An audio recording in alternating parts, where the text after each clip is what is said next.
Hey guys, I'm Chase and this is Lori, and we are going to be showing a project using I did the little wait and wait. How are y'all today? Hey! What are we doing? We're doing wall hangings with a wide variety of Iron Orchid products. We're going to be showing molds, stamps, you're even going to be doing transfers. So we're going to try to show you how to make wall art with Iron Orchid products, and we've tried to incorporate as many products as we can. Chase and I are doing two different projects. We're going to show you how to layer using different mixed media with Iron Orchid products. So. Yeah, she's going to be using some ink. I'll be using some vintage furniture paint, so you can kind of see what you like. The first thing I'm going to do is I have a piece of unfinished.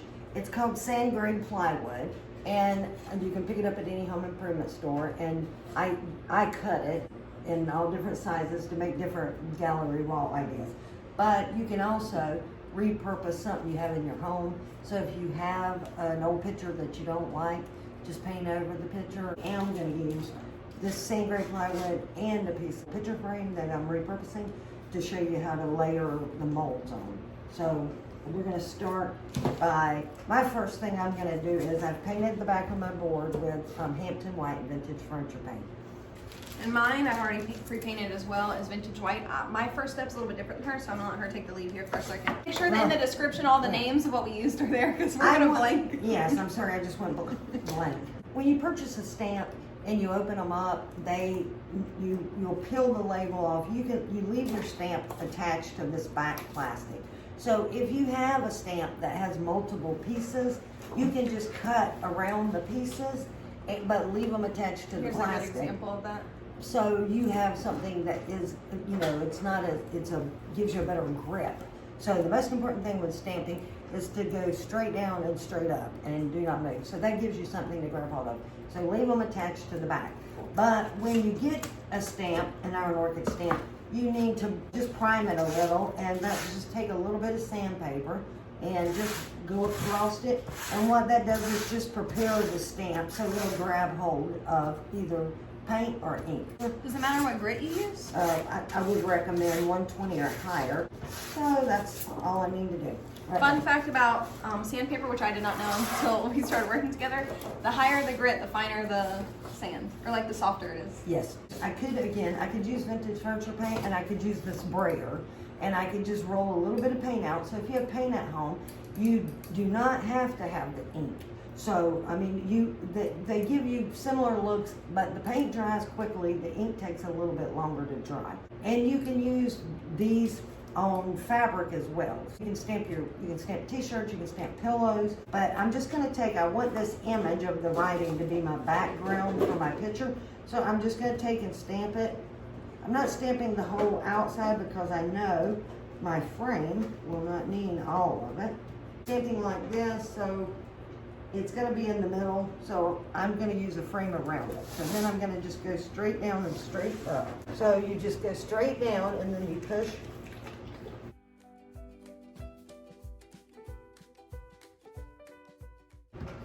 And then I'm going to lift straight up. And I will pick it up and show you. So that is my script that's going to be on the inside of my picture, my wall art. Go ahead, just show them what you're doing. I'm going to stamp as well, but I'm going to use, versus the ink, I'm going to use vintage furniture paint and show you with the brayer how to do that. I'm just going to use vineyard leaves in vintage furniture paint, and then I'm just going to spread this out to get a nice even coat on the brayer. Rolling this is an even coat. I'm kind of working away from the center because I had a lot on my palette here. I'm just rolling the brayer right over the stamp, and then I'm going to go ahead and stamp mine. She's going to talk about what she's doing with her clay. Basically, I'm using a paper clay product, and with paper clay, as a child, if you have ever used Play-Doh, that's pretty much, it feels similar. I get into this Trimmings 1 mold, but the Trimmings 1 mold. So I just rolled out a long little skinny line of clay with my hand, and then I'm going to take my thumb and I'm pushing it into the mold. So I'm just going to get all the excess off of it and pushing it down into the mold.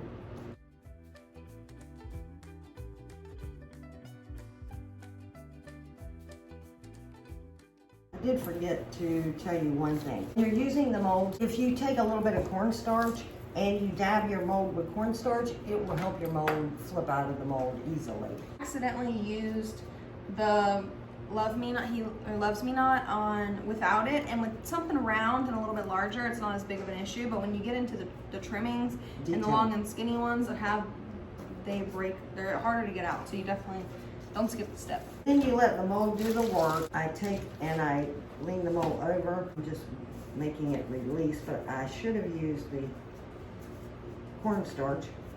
I'm just working my mold backs. Okay, so that, again, is my beautiful detail. I'm gonna hold it up 1 second. I just wanna give it a chance to kind of, because it is very intricate, and this is what we love so much about the Iron Orchid molds, or the detail work on them is gorgeous. See how beautiful that is? That's one thing, once we get them painted and we get them on, you can see the detail more, but it's beautiful.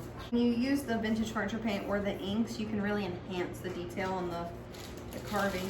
I'm gonna do a couple trims here for my piece today. Embellish this plain wood frame. So if you have wood frames at home, you just can take them off your wall. You can use the paper clay trimmings, and you can make a frame with detail. Everything with Iron Orchid is, you can reuse it. So you purchase these and you get tons of patterns, and you also get, you know, endless possibilities, which is what we're here for, to show you what to do with them. You can also use these for food. They are food safe. Keep your clay, so you don't want your clay to dry out. So keep it in a bag. Bending my mold, letting my mold, see how I'm doing that? I'm just rolling it up like that. And I'm just letting the mold do the work, so I'm not grubbing on the mold. And see, it's perfect, every little piece. I have Trimmings 1, right? Yes, Okay, you have trimmings too. she's using Trimmings 1 mold. The stamp that I just used, I'm completely blanking on, but I'll leave it in the comments. So this is what my stamp looks like around the border. The reason I didn't take it all the way to the edge is because I'm gonna use the Trimmings mold to finish off the edge. So I'm gonna be using this one out of Trimmings 2. And these are absolutely beautiful, and there's endless possibilities with them. Like this rope one is beautiful. I almost gravitated towards that one. I'm gonna dip my little paintbrush in here, and I'm going to dust the mold that I'm gonna use.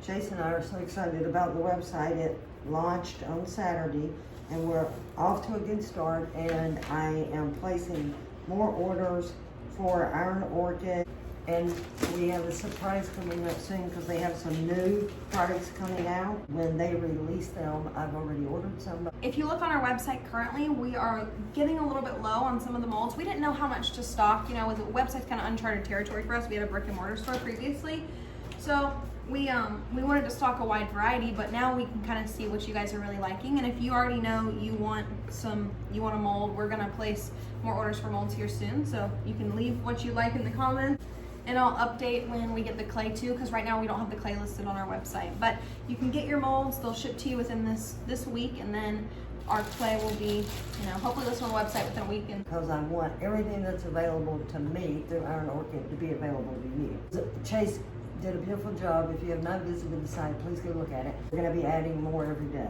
You know, the good thing about it is if I don't use it, I can use it again, because you can paint I have a dried piece. You can paint, yes. You can paint them wet, you can paint them dry. You can prepare out if you got a big piece. Like we're still going to do a dresser with these molds. That's not something we can do. Obviously, it'd take me a week or so to do a dresser with all these. But you can make your molds out and then use them. yeah, here's a dry piece. They're a little bit more fragile when they're dry. Just something to note. Yeah. I used, if you saw the projects, the macrame like boho hangers that we did, the dragonflies that were on mine were already dry, and I used them. They were easy. I love the layering and this stuff. Attaching clay molds to wood, you can just use wood glue. If you're putting them on, like I did a project last week, I put them on metal, or if you put them on clay pots or whatever, you can use E6000. It pretty much adheres to everything. This trim piece right inside that frame, I just want to make this very ornate and lay it up. Take a little bit of the glue, and I'm going to run a bead down this, and then I take my finger because I want to make sure I'm getting all the surface in. There we go. Then I'm going to attach it.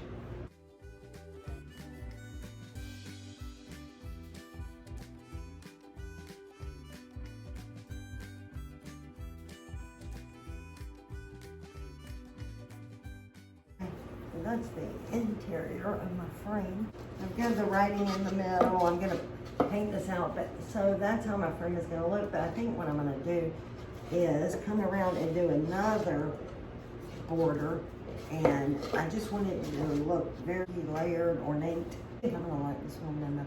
I'm gonna want to put it in my house.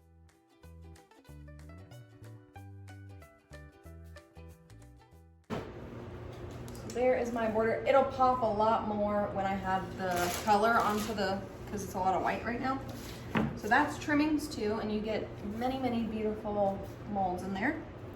I'm gonna move on and I'm gonna use wings and feathers. I'm gonna be using, if you can see, these long, kind of narrow feathers here.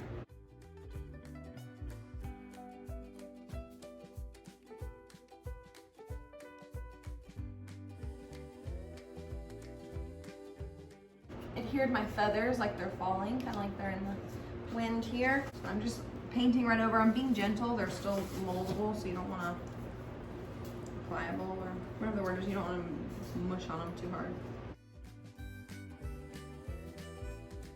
Now I'm going to take a little bit of the Midnight Magic and I'm going to go over what I just did, not as intensely, because I want the depth to pick up. Because I have a light color down now, I can add the depth.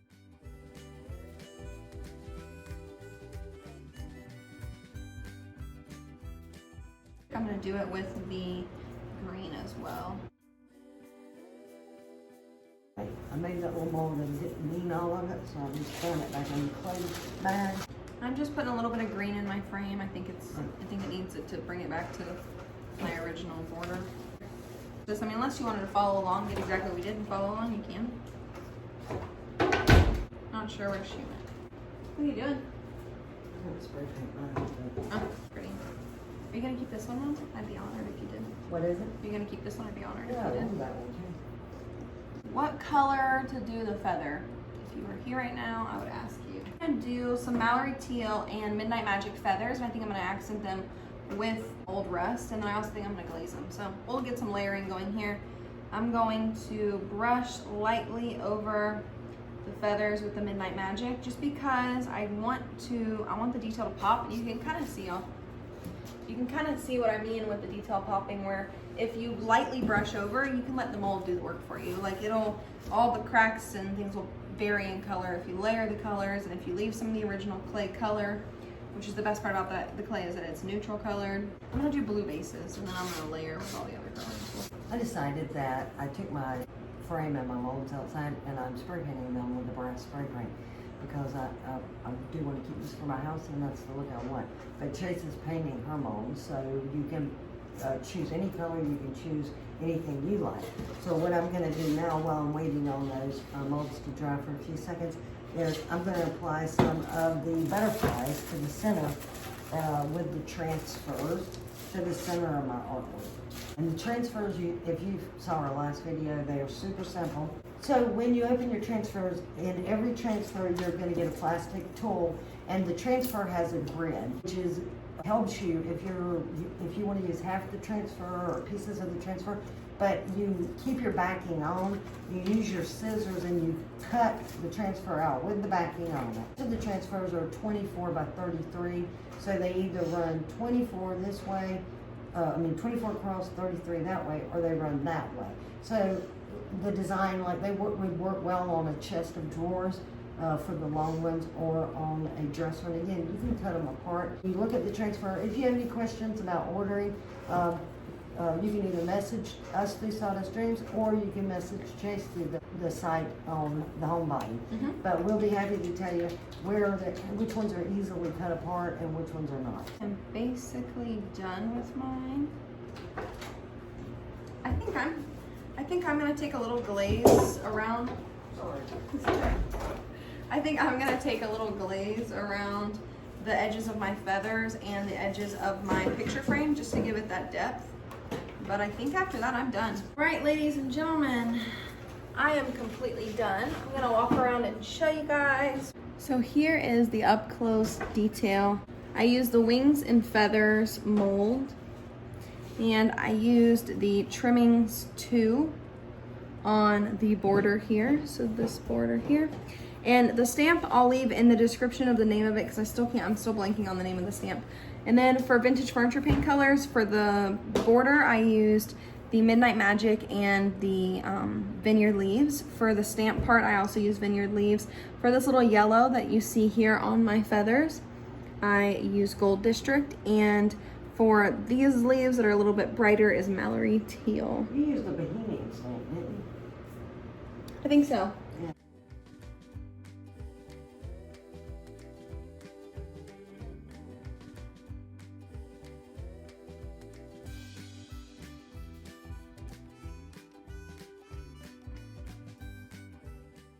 So I'm putting my butterfly transfer on the center of my roll art, and then you just take and lay them, rub them down, lift them up. You can see if you miss anything. If you do, you just lay it right back down and it comes out.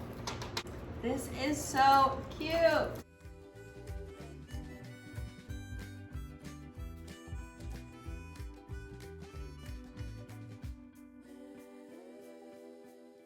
I'm gonna have to attach my frame, but let me just show you. Wow, look how beautiful. I love it. Entomology, etc. is the butterfly transfers that she And the used. Kindest Regards is the name of the stamp. I'm sorry, I couldn't think of that. So I stamped it with the Kindest Regards, and then I used the Trimmings one, and I trimmed around my frame and around the edge of my wood to give it a layered look. And then I spray painted it gold with brass spray paint. So, and then I applied the butterflies. We're gonna be constantly updating new inventory over on the Homebody. It's just at the Homebody on Instagram and on Facebook, so follow us there. Follow us on Sawdust Dreams for our blog style posts. We share ideas, design inspiration, just a little happy community over there. All the transfers, stamps, and molds we use today, we do currently have in stock. I'll link everything in the caption. The clay will be here shortly, so just stay tuned. Any day now we'll be posting that it's in stock. And everything that we used here today is on the website. Free shipping over $25 is automatically applied. And if you're, within a few hours of us, you should get your orders within a few days. So here are the projects, our finished projects that we made. And we made both of these in under an hour and completely different designs. Share, if you have any ideas and you would like for us to do a project, please let us know. We love any ideas and we'd love to help you out. Thank you. Have a good afternoon. Bye guys.